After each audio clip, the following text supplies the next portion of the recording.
তো 2000 কোটি টাকা যদি কেউ চুরি করে বিদেশ নিয়ে চলে যায় বা দেশে রেখা দেয় বা কিছু একটা করে, তো যাদের টাকা সে মারবে আল্লাহ বলবে যে আমি মাফ করবো না।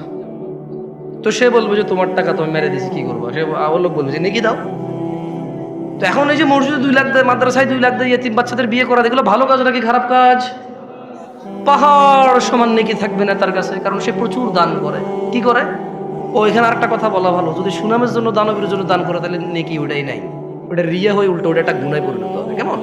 আর যদি মন মানসিকতা ভালো হয়, একটু মন নরম, ভালো মন মানসিকতা, একটা এতিম বাচ্চা বিয়ে করে দিচ্ছে, যা যা কিছু টাকা দাও হয়ে যাক। অথচ টাকাটা কিন্তু সে চুরি করে, ডাকাতি করে, বদমাইশি করে, কিছু হালাল আছে কিছু হারাম আছে মিশ্রিত। কেমন? কিছু হালাল কিছু, ওটা সরি নেতা বলবো না, ওটা ব্যবসায়ীরাও করে। 2 নাম্বার 4 নাম্বার 6 নাম্বার মালামাল বিক্রি করে করে নাকি করে না? গ্রামের মোড়লে করে, ওটা কিন্তু নেতা না। আপন বড় ভাইয়ে করে, রাস্তার জমি নিজে নিয়ে ছোট ভাইকে ওই পিসের জমি দিয়ে দেয়। বোনের সাথে ভাইয়ে করে। তো আমি আসলে শুধু নেতা বলবো না, আমি আসলে আমরা মানুষ, এই সমাজের মানুষগুলো আমরা খারাপ।